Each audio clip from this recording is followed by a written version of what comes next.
Wel, dyma ni wedi cael 2 awr dda yma yn Pierhead, adeilad hanesyddol ar stad y Cynulliad Cenedlaethol a lle delfrydol i gael trafodaeth ynglyn â ynni ar amgylchedd yng Nghymru oherwydd dyma yr adeilad oedd yn bencadlys y cwmni rheilffordd Caerdydd a'r cwmni ager y llongau oedd yn cario glo allan o Gymru ag o'r bai yma a'r gorcymoedd am ganrif a mwy. Felly dyma enghraifft wych o sut i gynhyrchu ynni mewn ffordd anghynaliadwy a'r defnydd o garbon wrth gwrs yn broblem fawr i ni i gyd drwy'r byd ar hyn o bryd. A chwarae teg, mae'r cyrff cyhoeddus, da ni'n gyfrifol amdanyn nhw drwy'n gweinidogion, wedi bod yma yn cwrdd â ni yr holl gyrff sy'n ymwneud ar amgylchedd a chefn-gwlad a choedwigaeth, a hefyd y cyrff gwirfoddol y mudiadau sydd yn ymgyrchu,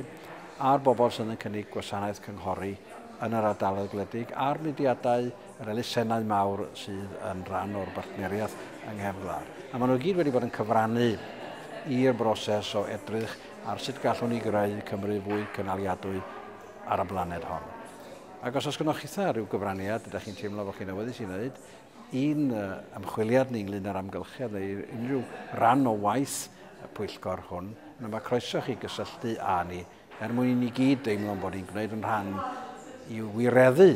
amcan cyfansoddiad Cymru o Gymru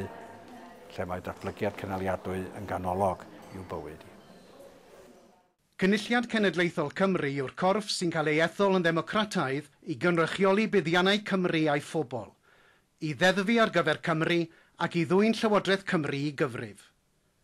I gael rhagor o wybodaeth ac i ganfod pwy sydd yn eich cynrychioli, ewch i cynulliadcymru.org neu gallwch chi'n dilyn ar Facebook a Twitter.